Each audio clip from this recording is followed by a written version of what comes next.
Está no ar a 6ª temporada do podcast #Observatório. Eu sou Larissa Oliveira, doutoranda no programa de pós-graduação em comunicação da UFJF e vou guiar vocês na temporada Audiobox, Literacia Midiática em Debate. Esta temporada é resultado dos seminários de formação em literacia midiática promovidos pelo Observatório da Qualidade no Audiovisual. Neste 4º episódio, receberemos a professora Ana Paula Bragalha, do curso de graduação em cinema da Universidade Federal de Santa Catarina e do programa de pós-graduação em mídia e cotidiano da Universidade Federal Fluminense, no Rio de Janeiro. Ana Paula vai debater sobre a importância da literacia publicitária e como os anúncios podem influenciar os modos de consumo, através de um estudo feito sobre a campanha publicitária da Skol de 2017, que tinha a causa feminista como apelo principal. Então, chega junto em mais uma reflexão sobre literacia midiática no podcast #Observatório. Oi, Ana Paula, é uma alegria te receber aqui. Acho que nossa conversa vai ser muito produtiva, porque literacia publicitária é um tema relevante para o Observatório. Obrigada, gente. Eu também retribuo os agradecimentos. Obrigada pelo convite. É muito bom conseguir participar, porque eu sou mãe faz 4 anos e 6 meses, 4 anos e 7 meses, e desde que meu filho nasceu, eu tenho dito muito não, porque simplesmente é difícil dar conta, né? E o nosso trabalho de docente de universidade pública, federal, né, já é muito, muito pesado. Então, com maternidade junto e pandemia no meio, eu fiquei muito, muito fera em dizer não. Então, quando a Gabriela me chamou, eu fiquei muito... Primeiro eu pensei, quase que eu disse não, né? Naquele ímpeto. Depois eu pensei, peraí, ele está na escolinha esse ano, de manhã, né? Já está com 4 anos e meio, eu já posso começar, já está, por exemplo, ele está com o meu pai ali, né? Aqui já dá para dar dividir tarefas também com o vovô, porque o vovô está com 3 doses e assim vai. Daí eu disse sim. Então, primeiro agradecer pelo convite e é muito legal saber que o meu trabalho, que vocês percebem assim nitidamente um diálogo com a literacia midiática, porque eu realmente quero cada vez mais estudar esse assunto, porque agora que eu estou no cinema, vai ser muito interessante, como eu estava falando com as organizadoras, vai ser muito interessante utilizar o cinema como ferramenta de leitura crítica, né, da sociedade de consumo, das linguagens do consumo. E isso tem tudo a ver com literacia midiática, com literacia através das mídias, então é muito bom fazer essa ponte, né? Para começar, gostaria que você introduzisse um pouco sobre os estudos relacionados à campanha publicitária da Skol em 2017. Foi uma campanha famosa, trouxe a causa feminista como plot, tentou, pelo menos no comercial, tirar a mulher do espaço de servir para o espaço de beber a cerveja. Isto acabou causando uma paixão do público feminino pela marca nas redes sociais. Como foi o processo de começar essa pesquisa? O que intrigou nessa peça publicitária? Mesmo sendo uma campanha de 2017 da Skol, a temática dela, as engrenagens publicitárias que ela representa e das quais ela utiliza, são muito atuais, né? Então, eu acho que vai ser... acho que fica interessante retomar essa campanha. Então, aparentemente, tá tudo ok, né? Aparentemente, essa peça, à primeira vista, tá aprovadíssima por quem é feminista, pelas mulheres, por homens, né, que se consideram feministas, ou quer dizer, defensores das causas feministas. Só que logo que eu vi essa peça, já me incomodei. E o meu jeito de pesquisa, não sei se para vocês é assim, mas é muito comum vir a emoção vem mais rápido, né, do que a razão muitas vezes, né? Então, primeiro vem um incômodo, uma inquietação, aquela coisa, deu ruim. E daí, daí a gente vai estudar, né? Então foi isso que aconteceu. E muitos compartilhamentos, e palminhas, e aplausos, e eu com aquele mal-estar, tem alguma coisa errada, tem alguma coisa errada. E é isso que eu vou falar aqui. Então, o título que eu dei para a análise dessa peça publicitária, dessa campanha, é a literacia publicitária como resistência à apropriação ideológica de causas sociais pelo mercado. A pesquisa empírica tem muita participação do bolsista, na época, em 2017, Pablo Lemos Nepomuceno, que foi meu bolsista de iniciação científica, em 2017, 16, 17. A gente continuou estudando a peça com outra bolsista, mas a pesquisa empírica ficou com ele, né? Então, 17 e 18 a gente continuou com esse mesmo objeto, mas a pesquisa empírica, vários olhares, várias percepções foram dele. Em 2018, quando eu apresentei esse trabalho no Comunicom, lá na ESPM de São Paulo, uma orientanda minha, a Ana Luísa da Silva Bezerra, agora mestra pelo PPGMC da UF, também me ajudou a fazer um aprimoramento das reflexões. Então, essas duas pessoas estão muito ligadas a esse trabalho. Ana Paula, qual era o objetivo do projeto? Então, o que aconteceu? Essa campanha, como vocês viram, né, aqui eu coloquei algumas imagens que representam o que estava no vídeo. Foram 6 ilustradoras, na verdade depois acabaram vindo 8, mas a campanha foi com a presença de 6 ilustradoras, designers, feministas, que se definem como feministas e conhecidas entre os movimentos feministas, pelo menos alguns movimentos feministas. Elas foram convidadas, né, para recriarem pôsteres antigos da escola. Daí tem o slogan "Escola redondo a sair do seu passado", e vários cartazes da escola, cartazes antigos da escola, e as falas delas sobre como que elas mudariam as campanhas antigas e a própria apresentação das criações delas, né? Então, qual que era o meu objetivo? Como eu não sei o que veio primeiro mais, né? A gente, quando pesquisa, faz isso. Eu não sei se o que veio primeiro foi o livro do Thompson, né? Que é esse daqui, Ideologia e Cultura Moderna, Teoria Social Crítica na Era dos Meios de Comunicação de Massa, que o meu colega maravilhoso, Guilherme Neri, que vocês conhecem, da UF, acredito que vocês conheçam, que estuda muito, perito, é ótimo, conhece muito de análise de discurso. Eu não sei se foi ele que me apresentou primeiro esse livro, ou se a partir dele eu quis analisar a campanha, ou se eu vi a campanha primeiro e fui buscar metodologias. Mas o fato é que encaixou como uma luva o texto do Thompson sobre ideologias, estudos de ideologias nos discursos publicitários, nos discursos de mídia, nos discursos midiáticos. Agora eu estou até me lembrando da onde que veio. A gente teve o movimento os movimentos de ocupações escolares, né, que começaram lá no Chile, depois eclodiram no Brasil, para nossa felicidade, né? Foi um baita momento histórico. E no IACS a gente teve também as ocupações do IACS.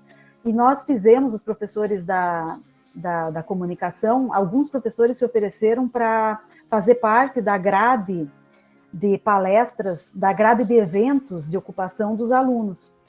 E eu e o Guilherme Neri pensamos em estudar, por conta de eu dar teorias da comunicação lá, de estudar os discursos altamente contraditórios, ideológicos que os jornais estavam fazendo das ocupações, os discursos deturpados. E nessas ocupações, nessas palestras, agora eu estou me lembrando, o Guilherme Neri falou do Thompson e apresentou o método. E daí eu olhei para isso, agora clareou totalmente na minha cabeça. Eu olhei para isso, fiquei com isso, pensei, cara, que interessante isso. Se eu tiver um projeto de pesquisa, eu vou querer usar isso. E de repente veio essa campanha da Skol Reposter e eu percebi uma adequação imediata, né? E eu já percebi que eu já estava estudando ideologias por conta da disciplina Mídia e Cotidiano. Nós temos uma parte na disciplina que é justamente ideologias e mídia. E então eu já conseguia entender o que era ideologia. Então juntou ideologia com consumo, publicidade e com como estudar a ideologia, fechou o objetivo da pesquisa. Quando se juntou isso também ao objeto empírico, né? Então, o objetivo dessa pesquisa foi entender como se apresentam as ideologias na publicidade, num certo tipo de publicidade, e como e especificamente as ideologias de consumo, que eu já vou explicar o que são. Em que tipo de publicidade? Na publicidade que eu chamo de publicidade comercial com apelo emocional central ligado a uma causa social. E também ensaiar quais seriam as implicações éticas dessas abordagens para o consumo reflexivo ou crítico e para as próprias lutas sociais dos movimentos supostamente representados nas campanhas, né? Então, esse era o objetivo. Algumas marcas têm apelado para discursos de responsabilidade social em suas campanhas. Como você entende essa perspectiva de marketing de identidade, que também abrange o marketing de causas? Enfim, uma publicidade aparentemente social. Lembrando que essa campanha foi veiculada em 2017 e inaugura o que a Skol chamou de reposicionamento da marca. Aliás, só de chamar de reposicionamento da marca já mostra como é uma estratégia mercadológica, né? E não efetivamente uma luta política da marca, né? E tinha mais de um minuto a versão estendida. Foi veiculada no YouTube, no canal da Skol. Não encontro mais isso no canal da Skol, encontrei só em outros lugares, e no site da Skol e nas redes sociais também da Skol. Essa publicidade comercial emocional, gente, com apelo central sendo uma luta social, é um tipo do que a gente já conhece, do que já vem sendo chamado há algum tempo de publicidade de causa. Eu coloco um tipo porque está dentro de publicidade de causa a própria ação de movimentos sociais se propagando as suas causas, mas para mim já é um erro, semântico, porque publicidade remete, pelo menos na minha perspectiva de pesquisa, sempre ao comercial, embora, claro, que outros autores desassociem do comercial e associem a publicização, a visibilidade. Mas quando eu falo em publicidade, e o que mais vem à tona no senso comum é comércio, né?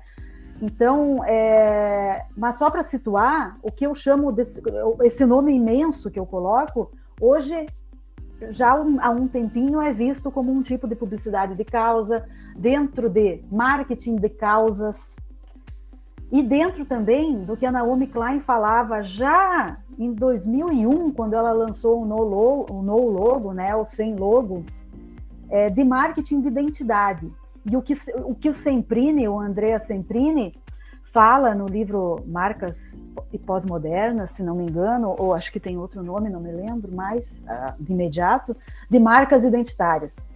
E quando a gente vai estudar a origem dessa utilização de causas sociais em marcas, no discurso de marcas comerciais, a gente se assusta. A gente vai parar no sobrinho do Freud, a gente vai parar no André Bernet. Quando a gente vê o texto do André Gors, o livro O Imaterial, a gente tem uma passagem que mostra como, desde muito tempo, essa associação de mercado, marcas, publicidade comercial a causas sociais, a ideologias sociais, no sentido aqui de ideologia de conjunto de ideias, né? E não no segundo conceito que eu estou usando, como eu já vou falar daqui a pouco. Quando a gente faz esse passeio histórico, a gente encontra essa informação aqui. Vou ler como está aqui, que é como o Gors colocou, porque está bem explícito. Quando a indústria do tabaco abordou o Bernet, então o sobrinho do Freud pegou as ideias do Freud, do seu tio, e em vez de ajudar as pessoas para se tratarem psicanaliticamente, ele resolveu estimular a persuasão, ganhar um dinheirinho fazendo campanhas bem baseadas na psicologia, no estudo psicológico dos consumidores, e então ele foi abordado, o Bernet foi abordado pela indústria de cigarros para ele ajudar nas vendas. Então, como o Gors coloca, Bernet assumiu o desafio sem hesitar. O cigarro, explicou ele, era um símbolo fálico e as mulheres se disporiam a fumar se vissem no cigarro um meio de se emanciparem simbolicamente da dominação masculina. Por ocasião do grande desfile da Festa Nacional em Nova York, informou-se à imprensa que um grande acontecimento iria se produzir. Quem informou? A assessoria de imprensa, o trabalho de marketing que o Bernet estava coordenando. E, efetivamente, há um sinal previamente estabelecido da equipe de marketing, 20 moças elegantes tiraram cigarros e isqueiros de suas bolsas e acenderam suas simbólicas Freedom Torches, tochas da liberdade, inseridas em passeatas feministas que realmente estavam acontecendo. O cigarro havia se tomado, então, o símbolo da emancipação feminina. Bernet e a indústria do tabaco haviam ganho. Então, é um trecho muito bem escrito, como todo o livro do André Gors, que mostra como é antiga essa tática, né? Eu não vou saber precisar agora, porque eu não coloquei aqui, mas a gente está falando dos anos 20, 30, dos anos 20, do início do século 20, né? Pro Freud ainda está vivo e tem um sobrinho, a gente está falando, um sobrinho vivo, a gente está falando não de tempos tão, quer dizer, a gente está falando de tempos bem remotos. Sobre o conceito de ideologia, como você o tem enxergado? O que é ideologia? O Thompson e o Kellner, eles se preocupam em atualizar, em fazer algumas adaptações ao conceito de ideologia de Marx e Engels, né? Que são os dois caras que projetaram o conceito de ideologia. Os dois caras geniais, na minha opinião, né? Mas, na verdade,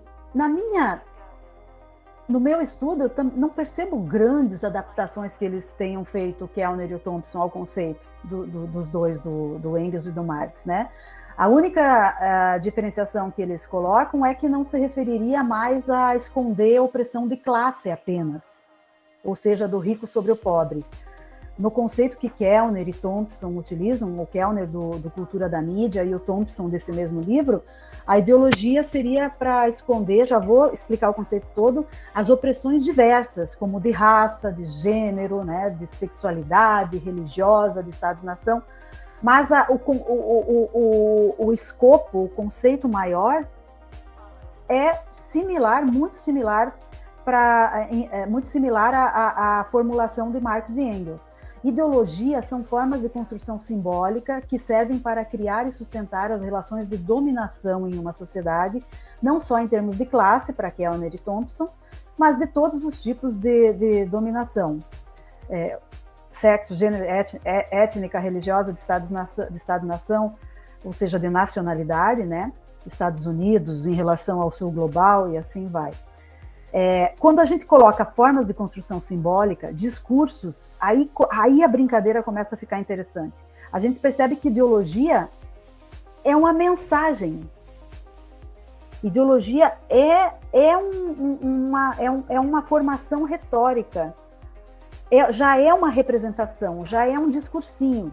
Só que ela é um discurso que não entrega o ouro do que se quer dizer. Então, eu sempre coloco como exemplo geral, para a gente entender ideologia, discursos jornalísticos que surgiram quando aquela garota foi estuprada, uma garota há um tempo atrás, por 30 homens. Não sei se vocês lembram desse episódio que aconteceu no Rio de Janeiro. E algumas matérias do Globo, numa matéria especificamente, a gente encontrava frases como a seguinte: falas da avó da menina, dizendo que às vezes ela saía de casa e voltava só no dia seguinte. Falas parecendo só informação. Também dentro desse discurso, a fala dessa matéria, a fala da avó, salpicada ali no texto aparentemente informativo, a fala da avó dela dizendo que ela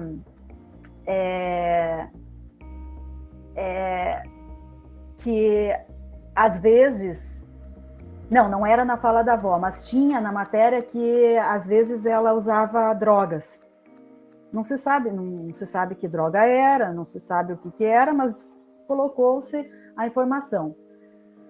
E quando você lê a matéria toda, parecem só informações. As informações estão, as mensagens explícitas são essas, né?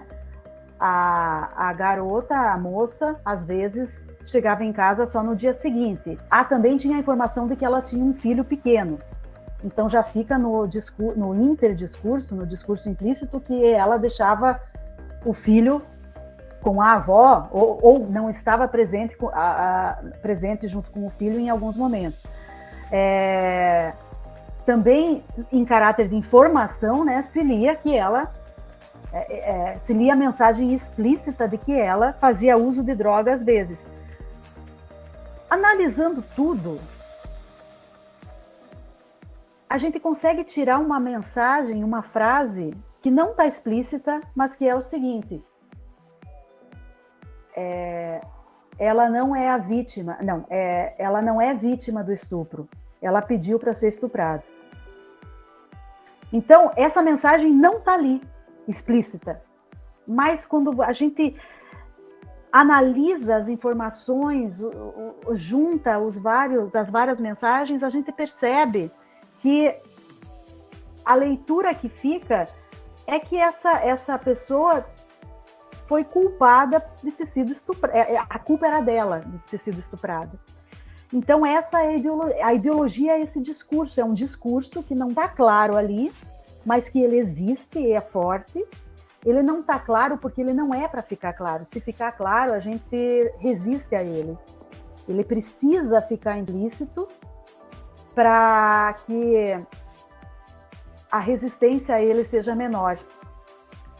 Porque se tivesse escrito explicitamente a culpa do estupro é da vítima, rapidinho a gente ia dizer: ai, que jornal machista, ai, não vou mais ler essas matérias. Se está implícito na forma de ideologia, camuflado, a gente continua lendo. E é aí que mora o perigo, né? Assim o imaginário vai sendo feito. E sobre a ideologia de consumo, como vocês têm trabalhado? A ideologia de consumo seriam os discursos implícitos, ou seja, as formas de construção simbólica, que servem para criar e sustentar as relações de dominação de um ente específico, ou seja, do mercado e do sistema capitalista, portanto. Tem um trechinho da Isabela Domingues, professora da Federal de Pernambuco, que vocês devem conhecer. Num dos livros dela, ela coloca uma frasezinha assim: a ideologia do consumo é constituída por uma lógica do feitiço. É uma frase que não está especificando, né, a argumentação, mas ela já dá a ideia que ideologia do consumo é uma coisa também, como as outras ideologias, é algo da esfera do mais oculto, do mais implícito, né? E que consegue fazer, que tem que tem um potencial de produzir um efeito por meios não reflexivos, porque a pessoa não percebe, pode não perceber rapidamente a ideologia, porque ela é escondida, ela é implícita, ocultada. O que é a dominação por parte do mercado, do sistema capitalista, né? São as lógicas capitalistas do empresariado tendo mais aceitação que outros tipos de visões de mundo, e isso ocorrendo, inclusive, por uma oferta desigual de outras visões de mundo. Isso é uma dominação. Quando a gente pega o conceito de dominação weberiano, se percebe que existe uma dominação por consenso, que é quando há uma aceitação consensual, e nesse caso seria a dominação legítima que o Weber coloca.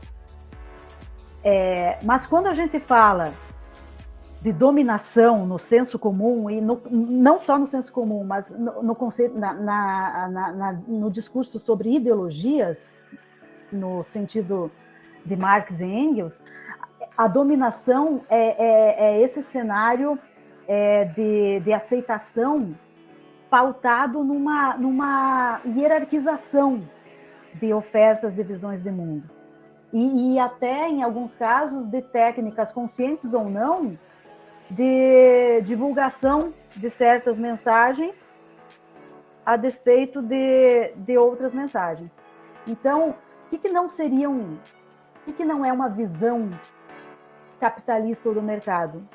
Por exemplo, os modos indígenas de viver, as sociedades indígenas, que não têm a sua centralidade de vida pautada em mercadorias, muito menos no tempo acelerado, muito menos no individualismo, né?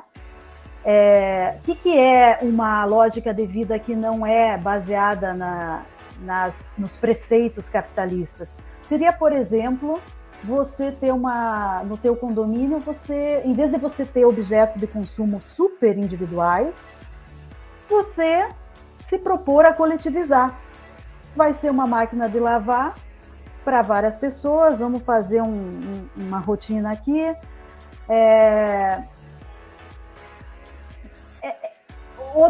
Outro exemplo nesse sentido seria não aderir também às ofertas hegemônicas de consumo do momento, né? Por exemplo, é preciso ter a marca X, é preciso ter carro em vez de andar de bicicleta, é preciso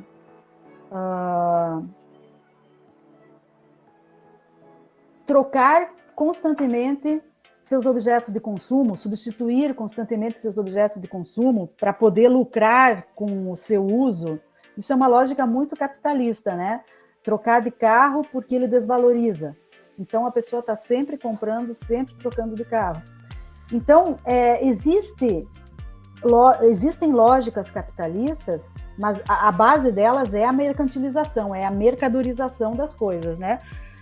E a dominação do mercado, por parte do mercado do sistema capitalista, é quando essas lógicas são vistas como mais corretas, naturalizadas,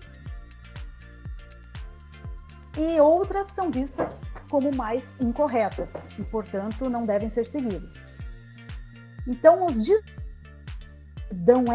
que podem favorecer essa dominação é o que eu chamo de ideologia do consumo. Pode passar, Gabriel.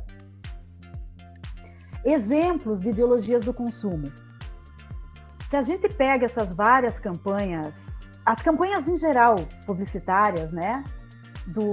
Seja pautadas em causas sociais ou pautadas em outros tipos de apelos emocionais,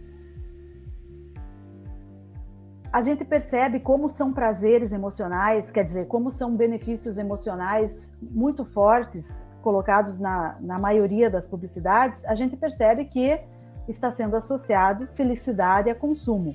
Então, esse discurso oculto ali, ser feliz é consumir, e que não é o slogan, mas ele está ali atravessando tudo, ele é uma ideologia de consumo. Ter é ser. Não está escrito ali na peça, mas quando a gente vai analisando que há uma valorização de quem tem certos produtos e uma desvalorização de quem não tem, isso acontecendo mais, claro, em alguns tipos de formatos publicitários, conteúdos publicitários do que outros, mas quando existe essa ideia, a gente encontra um discurso implícito ali, ter é ser, ou seja, para existir, para ter identidade, para se sentir preenchido, é preciso ter coisas. Então, ter é ser é uma mensagem também que está implícita. Eu posso chamar, portanto, de ideologia de consumo. E, especificamente nessas publicidades de causa, eu coloco aqui, sem muita elaboração, esse discurso. O mercado é bondoso, generoso e, sendo assim, não traz mal social. É uma mensagem implícita que está ali. E o Lipovetsky, no livro A Felicidade Paradoxal, e, mais recentemente, a Slade Fontenelle, que eu gosto muito, uma socióloga que dá aula na FGV, ela vai, tanto o Lipovetsky quanto ela, eles vão mostrar como essa própria ideia da ética atravessando o consumo no discurso das marcas pode ser uma estratégia mercadológica. O Lipovetsky vai falar, não é nem no Felicidade Paradoxal, é no A Ética Indolor, é um outro livro dele, em que ele vai falar que o consumidor é cativado pela ética. E a Fontenelle vai falar a mesma coisa, né? Como existem vários nomes, consumo, como a marca conseguiu rapidinho, quando vieram os discursos de consumo consciente, sobre consumo consciente, reivindicando o consumo consciente, rapidinho as marcas começaram, elas próprias, a defender o consumo consciente e mudar seus discursos, como se a mudança da mensagem fosse resolver o problema, como se jogar para o consumidor a necessidade de consumir conscientemente fosse a resolução de tudo, né? É muito mais complicado resolver o problema, precisa que as indústrias se modifiquem e não apenas o consumo dos consumidores. Mas, voltando aqui, essa ideologia, ela conversa muito com essas falas da Fontenelle e do Lipovetsky, de que as marcas perceberam o valor ético como um valor mercadológico para chegar no consumidor e atrair o consumidor. E é tão sutil, gente, como a gente pode cair nisso. Eu mesma já caí nisso no começo da minha carreira, naquela vontade de salvar a publicidade, né, que o professor de ética publicitária tem. Eu cheguei a defender muito campanhas assim, como se fosse para poder querendo ter uma alternativa. Existe uma alternativa, mas ela é muito mais simples e inofensiva do que querer transformar a publicidade comercial em propaganda de ONG e movimento social. Isso é muito perigoso, em função dessa ideologia que fica. Essa ideologia que fica, por que ela é perigosa? Eu vou colocar isso mais lá para frente, mas para antecipar, é porque ela pode propiciar situações que aconteceram comigo, que aconteceram com ativistas, que eu lembro que foi uma fala num evento nosso. Pode propiciar situações em que a gente desativa um pouco a nossa razão por estar tão encantado com o que a marca está fazendo, supostamente fazendo. Então, eu lembro que eu já cheguei a escolher a marca Dove só por conta das campanhas. Até que, de repente, eu fui num evento e a maravilhosa Mônica Machado, da UFRJ, dissecou a Unilever, falando todos os podres, entre outros o seguinte: a Unilever também é dona do desodorante Axe, que é o mais machista, uma das marcas mais machistas. Daí isso faz uns 10 anos. E da marca Seda, também só com mulheres padrão hegemônico de beleza. E uma ativista chegou a falar assim, sem pensar, que ela escolheria, que com certeza ela escolheria um lencinho umedecido que tivesse um bebê negro, em vez de um bebê branco. E daí eu fiquei pensando, caramba, isso é perigoso. Não é possível, a gente não pode reduzir o consumo ao engajamento em função dessa mensagem, porque essa mensagem aparentemente social é uma ideologia que pode servir para dominação capitalista e das empresas como um todo, né? Ou seja, dominação econômica capitalista. A metodologia utilizada no trabalho foi a análise crítica do discurso. Como foi feita essa análise? Bom,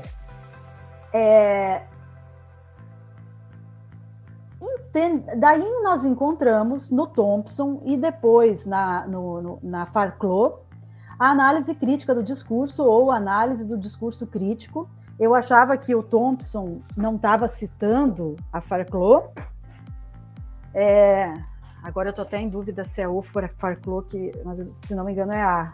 Quem puder me ajudar aí, eu agradeço. É A, né, gente? Depois eu vejo, mas quase certeza. Não, uma pessoa super conhecida em análise do discurso. Agora me deu um branco. Na dúvida a gente fala A, que pelo menos... Orlando, professora, é uma professora. Ah, que bom, isso. Na dúvida a gente fala A. E eu estava achando que o Thompson não estava citando a Farclot, mas olhando as datas e fazendo uma pesquisa rápida, realmente a Farclot veio depois. Então, a questão dos modos de operação ideológica é algo do Thompson mesmo. Agora, a ideia de que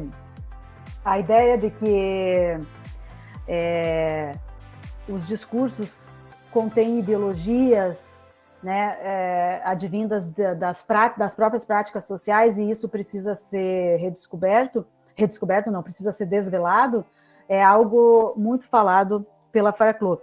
Fica aqui a dúvida, tá? Se em alguns trabalhos anteriores ela não falou primeiro disso e o Thompson deixou de citar, mas o fato é que os modos de operação ideológica que eu utilizo, eu encontrei só no Thompson.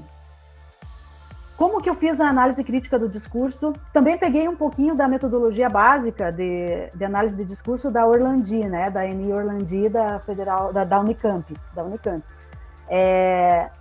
Eu peguei os modos de operação ideológica da análise crítica do discurso do Thompson e também a noção de ideologia da Farclot, e peguei o contexto ampliado principal, que é a base também das análises de discurso, ou seja, analisar o contexto ampliado, analisar o que está para além da própria representação do que está para além das mídias, né? O que as mídias estão refletindo. E também analisei o apelo social utilizado.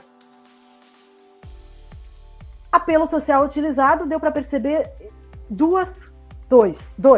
A causa feminista e a causa racial, porque tem a artista crioula ali, uma única pessoa negra, uma única mulher negra ali, ilustradora. Percebe-se na pesquisa que existem alguns modos de operações ideológicas. Você pode falar um pouco mais sobre o assunto? Bom, modos de operação ideológica. O que é isso, né?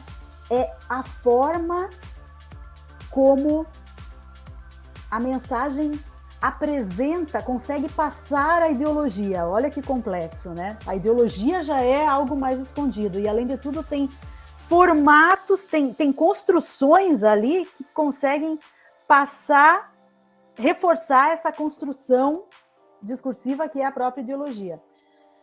Mas a hora que eu for mostrando, vocês vão entender direitinho. O Thompson menciona 5 grupos de modos de operação ideológica: a legitimação, dissimulação, unificação, fragmentação e reificação.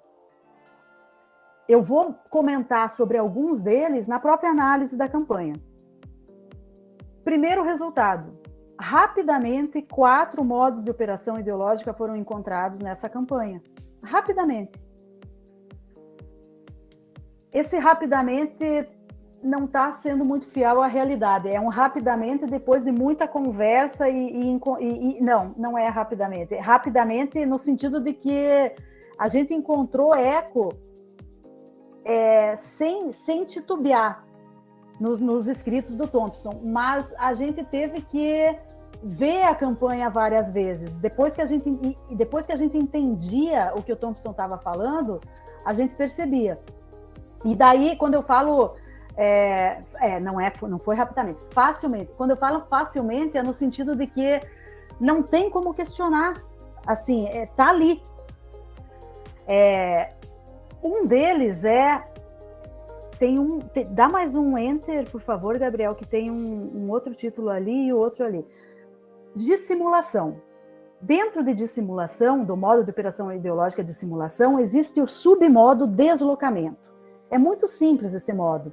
É quando o Thompson fala assim, é um termo costumeiramente usado para se referir a um objeto ou pessoa, é usado para se referir a um outro. Isso é a base da publicidade, né? É a base da linguagem emocional publicitária. A gente quer falar, a gente não, que nem todo mundo precisa fazer publicidade assim, mas a pessoa quer falar de carro, ela pode deslocar a ideia de virilidade, né, de poder de sedução masculino, ela desloca do homem, pensando aqui num universo bem machista, do homem para o carro. Então é básico isso nas estratégias publicitárias.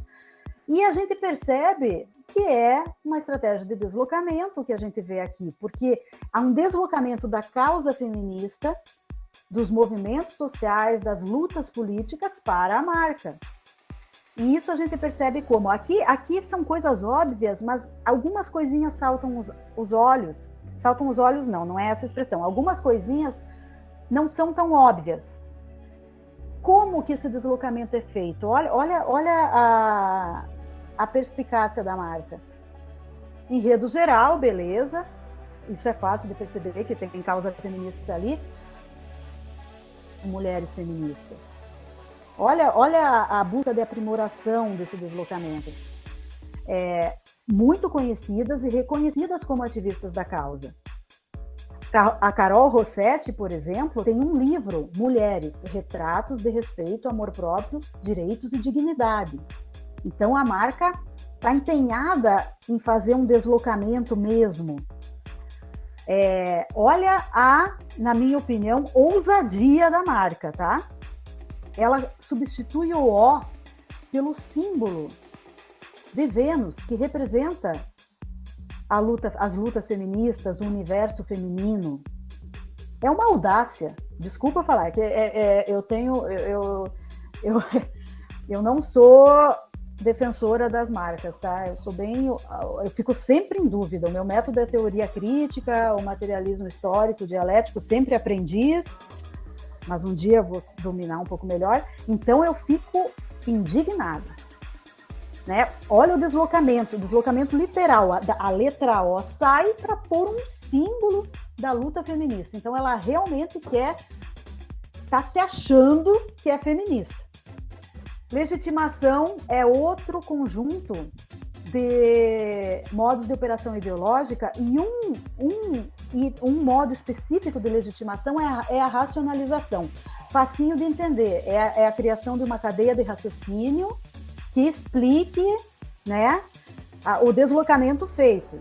Então, tem coisas aqui que só repetem o que eu já falei. Ter buscado as ilustradoras que se declaram publicamente feministas, né? Ter buscado elementos do discurso feminista que realmente estão na boca das mulheres feministas, como a questão de críticas a publicidades de cerveja. Tudo isso é racionalização. Então, esse daqui não é... Eu coloquei porque o Thompson coloca, mas esse não é o menos óbvio, né? Mas fiz questão de colocar porque o modo de operação ideológica, a legitimação por meio da racionalização, que é criar um discurso racional e não só emocional, também é uma estratégia de passar a ideologia. Lembrando que a ideologia dessa marca é aquela lá. A escola se refere àquela terceira mensagem ideológica que eu coloquei antes. A escola é do bem e, portanto, não traz marca social, não traz dano social. A escola é do bem porque agora é feminista e, portanto, não traz mal social. Fica tranquilo. Essa é a ideologia, né, de consumo dessa campanha. Pode passar, Gabriel. Mais um pouco. Mais um. Olha isso, gente. Olha só a esperteza da marca. Modo de operação ideológica, unificação no submodo, simbolização da unidade. Houve um cuidado para pegar diversos tipos de perfis de mulheres, para representar que os mais diversos movimentos feministas estão de acordo que a marca não é mais machista. Então, nós temos uma mulher que parece ser um pouco mais velha, tem um padrão de beleza de corpo mais afastado do padrão hegemônico. Temos uma mulher negra, de cabelo azul. Temos uma mulher bem magrinha, de cabelo ruivo. Temos uma mulher com uma tatuagem no rosto. Uma mulher aqui com uma vestimenta mais básica. Percebam, isso não é por acaso. É a intenção de dizer, os vários movimentos feministas estão com a gente. Isso é um modo de operação ideológica, ou seja, é uma das formas de você transmitir a ideologia. Pode passar. Não, desculpa, pode voltar rapidinho. Interação entre ilustrados... O quê? Interação entre ilustrados no set de... Entre ilustradoras, desculpa. Interação entre ilustradoras no set de filmagem. Na mensagem, não sei se vocês lembram, mas no vídeo, as ilustradoras vão conversar uma com a outra, elas vão mostrar os seus trabalhos. Isso tudo também conversa com a ideia de unidade, simbolização da unidade. E daí vem um negócio, aí vem a cereja do bolo, que foi o que realmente me fez dar a primeira inquietação. Aquele apagar o seu passado foi o que me doeu. Analisando, eu percebi que era isso. Apagar seu passado? Como assim? Eu não tenho nada a ver com você, escola. Então, o que a gente percebe aí? O Thompson vai dizer que um modo de operação ideológica é a reificação, e dentro dele, um dos tipos de reificação é a naturalização. Naturalização é você querer, é a busca é a busca por mostrar que um acontecimento é inquestionável.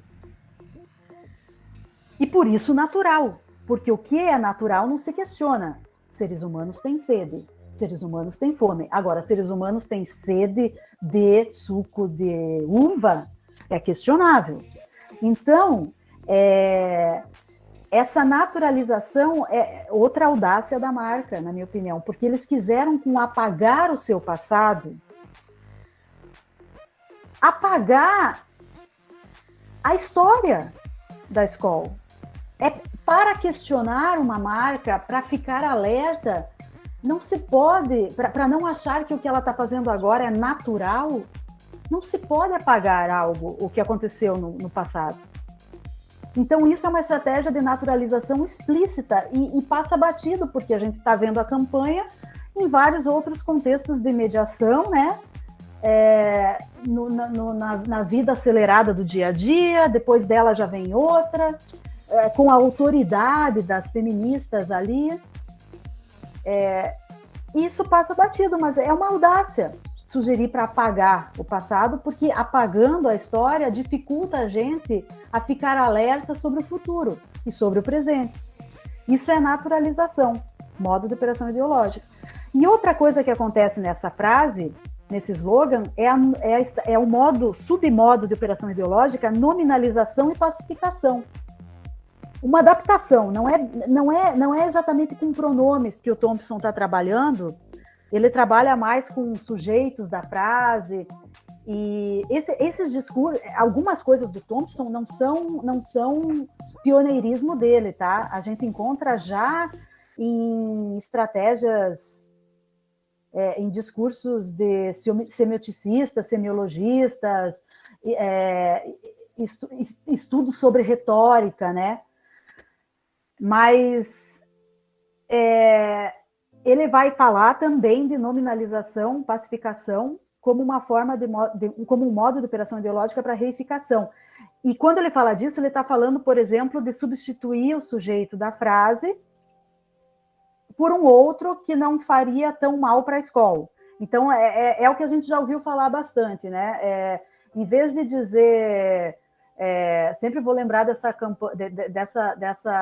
matéria de jornal na época das manifestações de 2013, que era uma matéria do Globo também, que dizia que o gás de pimenta invadiu o hospital em Laranjeiras. Isso é um modo de operação ideológica, nominalização. Não foi o gás de pimenta que invadiu, foram os policiais. Mas, para você... Para conseguir passar a ideologia, os manifestantes são vândalos, os manifestantes são horríveis, essa ideologia que não pode estar explícita, porque senão não seria assimilada por amplos públicos, faça um modo de operação ideológica. Gás de pimenta invadiu, em vez de os policiais militares, porque se colocasse os policiais militares, alguém poderia perceber que os manifestantes são vítimas. Então, o Thompson faz isso com o pronome. É apagar o seu passado, que está no slogan, não é a escola apagando o seu passado, não é escola apagou o passado dela. Não, é simplesmente apague o seu passado. A gente percebe, isso é muita ajuda da Ana Luísa Bezerra,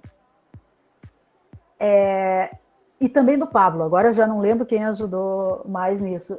Se a gente observar, quando é coisa positiva, eles fazem questão ou de colocar na primeira pessoa ou escancarar o nome da escola. Então, o mundo evoluiu e a escola evoluiu. Essas imagens fazem parte do nosso passado. São coisas positivas. Então, dá para aparecer escola e dá para aparecer primeira pessoa.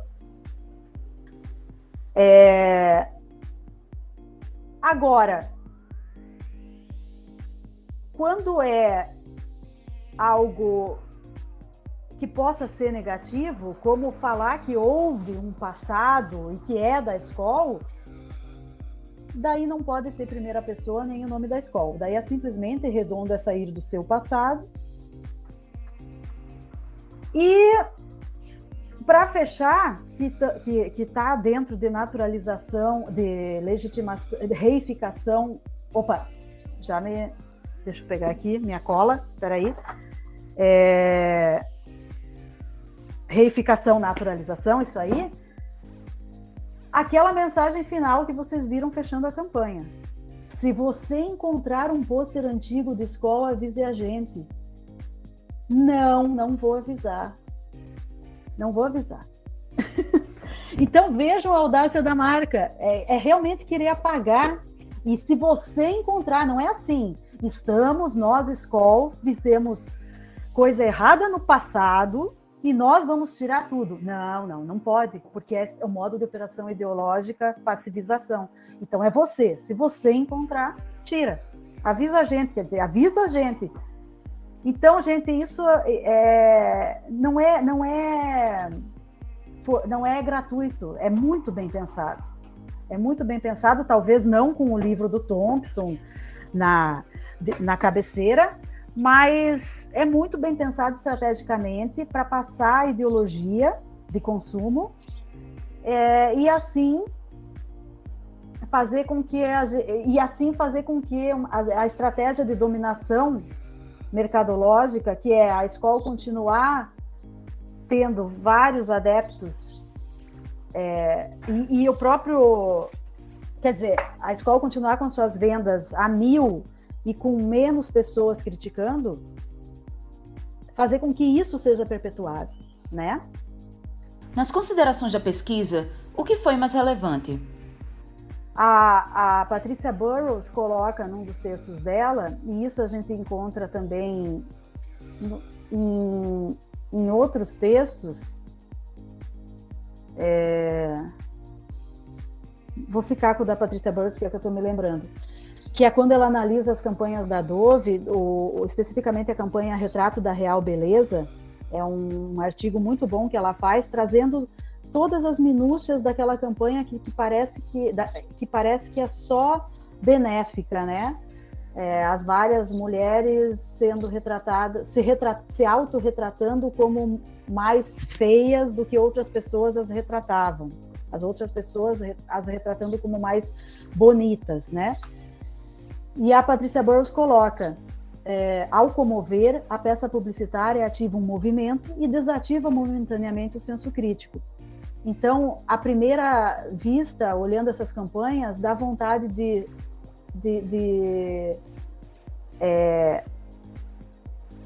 chorar, no caso de campanhas emotivas, a gente se emociona, ou dá vontade de preencher a necessidade identitária de identificação com a causa que nos representa, e isso pode dificultar a gente a pensar em outras opressões, do tipo, o que vocês já devem estar careca de saber, quantas chefias mulheres estão na escola?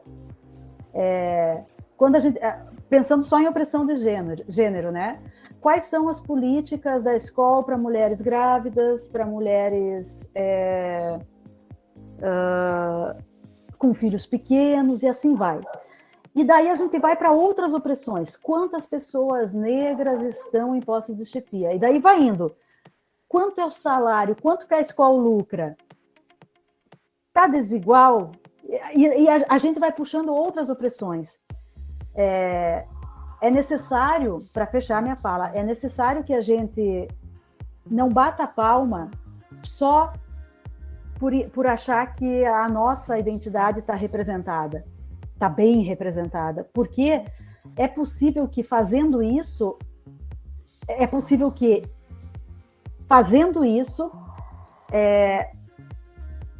outras coisas aconteçam, como uma inibição de senso crítico para pensar o próprio consumo, e é possível também que uma determinada identidade, grupo identitário esteja representado, bem representado ali, mas esteja servindo para ocultar opressões em relação a outros grupos identitários. E a gente não pode bater palma só quando algo nos agrada. Isso é o famoso e conhecido individualismo, né? O texto Armadilhas da Identidade, entre outros, já tratam bem dessa questão, né? O Silvio de Almeida também, que não é porque... A gente sempre tem que pensar as questões identitárias em relação aos mais diversos tipos de grupos minoritários ou maiorias minorizadas. E, dito isso, fica a dúvida, então, se esse tipo de campanha realmente traz uma luta efetiva para as causas sociais, ou se traz justamente o seu oposto, um enfraquecimento, quando a gente pensa em causa social num sentido mais amplo. Ana Paula, nós vemos uma dificuldade em campanhas que se apossam de conceitos de causas sociais, porque de alguma maneira isso parece uma fachada em relação ao que a empresa é. Como você percebe esse movimento? É um negócio assim, mais ou menos. Com o passar dos anos, das décadas, eu percebi que não dá mais para apostar nas marcas, mesmo com todas essas questões, esses comentários que a gente vê. Eu também relembrei os comentários quando eu fui pegar o vídeo, né, os comentários das pessoas machistas, racistas. Tem várias campanhas, né, que acabam nos comentários a elas trazendo à tona esse ódio racial, ódio, essa misoginia, né, ódio à mulher, quando a vê só como objeto, ou na maior parte do tempo só vê como objeto. Mas o que eu tenho percebido? Eu vou tentar ser clara aqui. Eu sou feminista marxista, né? Pelo menos aprendiz disso. Mas, assim, as questões que mais me movem são as questões de classe, as questões anticonsumistas, anticapitalistas. Então, eu não consigo achar que o que pode resolver a questão é algo que está oprimindo, seja o próprio grupo, seja outros grupos. Para mim, não resolve. Se a marca pode estar ajudando a questão de gênero, mas está oprimindo, porque está explorando funcionários, não me resolve.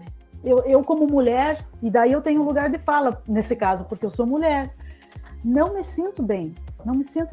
E como que eu me sinto bem no caso das mídias, né? Daí falando aqui como uma percepção pessoal, e como pesquisadora, em função de tudo que eu lecionei sobre ética publicitária e pesquisei. Eu tenho alguns trabalhos publicados com a Isabela Evaristo, uma outra aluna agora publicitária.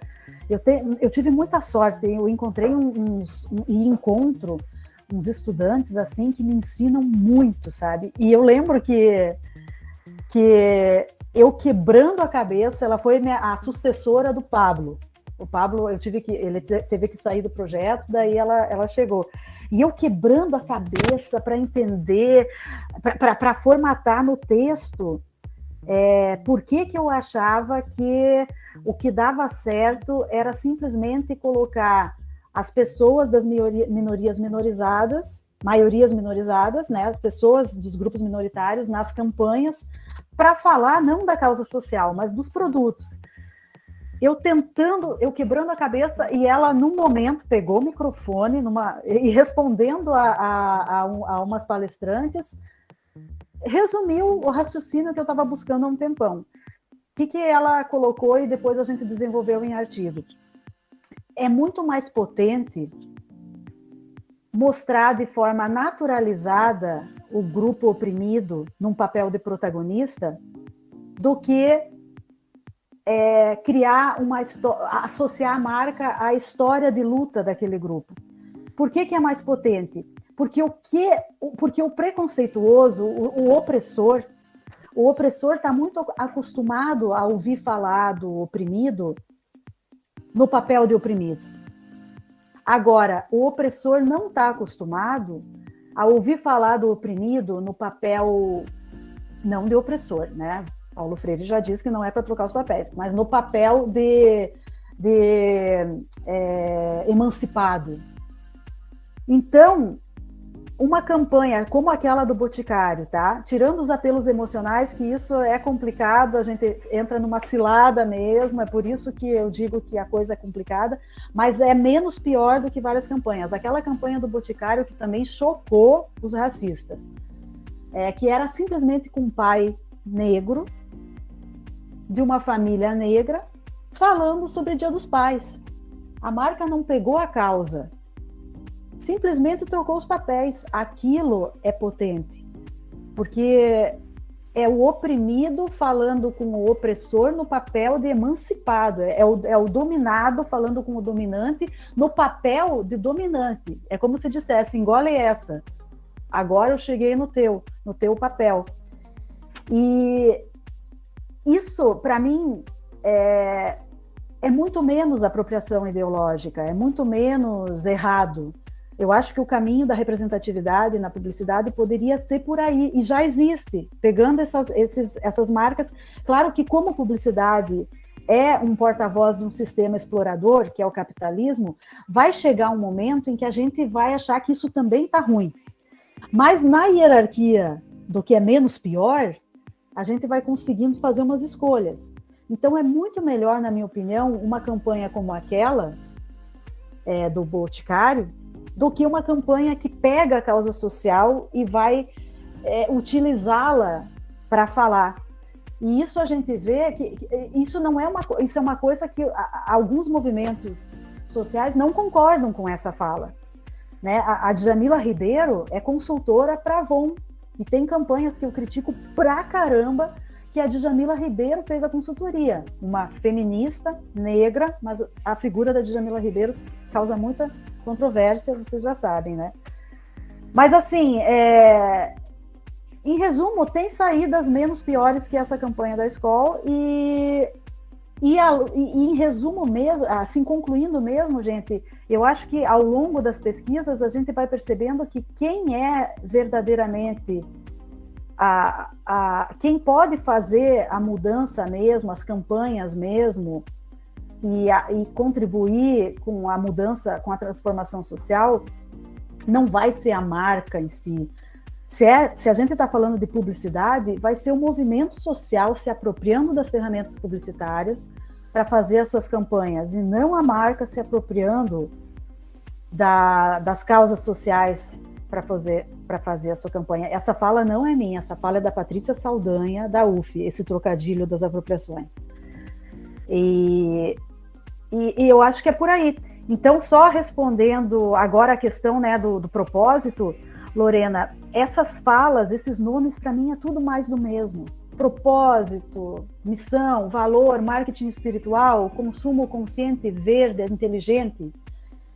As marcas vão se utilizando para ficar, para se atualizar, para dizer que aquilo que estavam criticando não existe mais, agora é outra coisa, a gente faz outra coisa.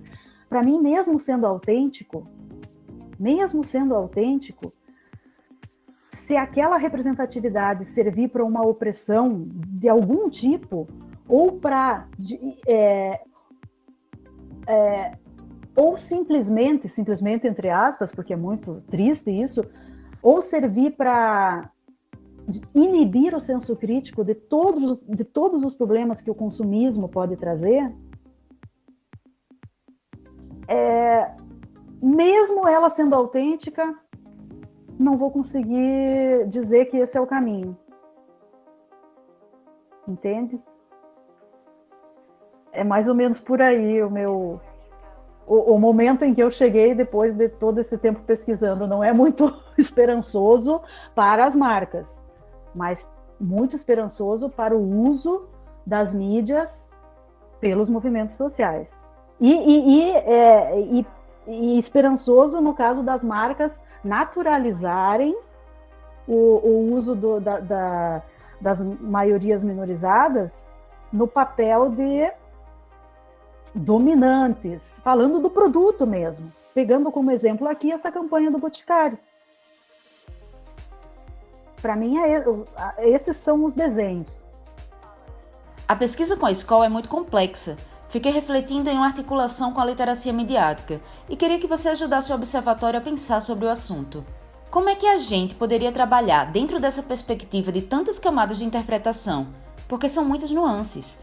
As camadas vão sendo construídas ao longo dos anos. Então, como conseguiríamos chegar ao público em uma proposta de educação midiática com tanta complexidade? Eu acho que um diálogo com a Patrícia Burrows, na verdade eu acho que vocês já fazem isso, oficinas, né, em escolas. Vocês fazem? Eu acho que esse é o caminho.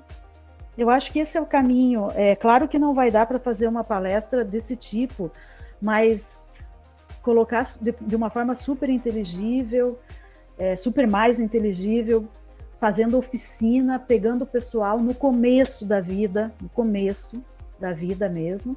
Então, acho que oficina em escola para alunos de ensino médio e criando um roteiro. Eu não posso dar o formato todo da Patrícia Burrows, porque isso é ela que tem que vir dar a palestra dela.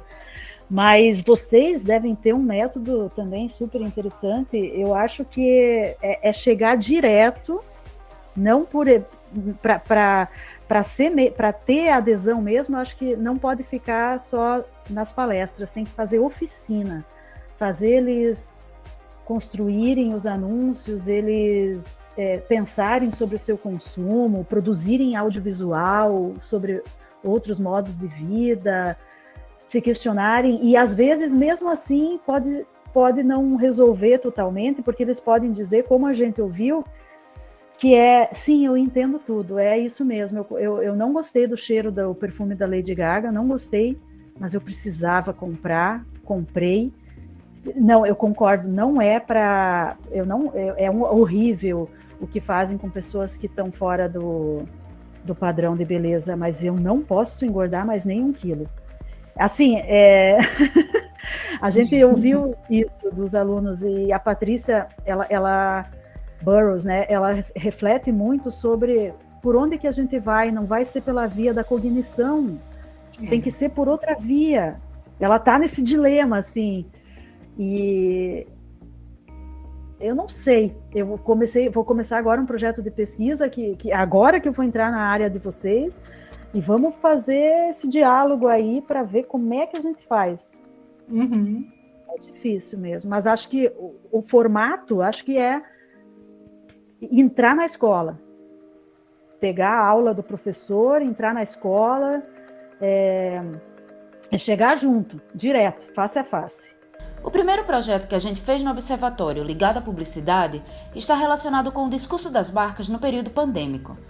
A publicidade vem de felicidade, então nos questionamos sobre o que as marcas iriam comunicar em um período tão triste e doloroso. Analisamos comerciais nos intervalos dos jornais noturnos e percebemos que a palavra-chave mais usada era a reinvenção, ou a ideia de reinventar-se. As propagandas nunca falaram que a pandemia era algo bobo, mas que precisávamos se reinventar, sem intervenção de ações comunitárias e do poder econômico, ou seja, por conta própria e risco em um momento caótico. A escola também coloca uma certa responsabilidade no público e tenta ganhá-lo com um discurso pró-causas sociais, que só funciona no comercial, não no cotidiano da empresa. Enfim, ouvir suas palavras foi interessante para entender melhor nossas próprias pesquisas. Então, obrigada demais por ter aceitado o convite. Muito obrigada, gente, pela oportunidade, pelo carinho e pela troca. Aprendi muito. Muito bom o papo. Por hoje é só, mas não deixe de seguir as redes do Observatório da Qualidade no Audiovisual para ficar por dentro das novidades. Até o próximo episódio.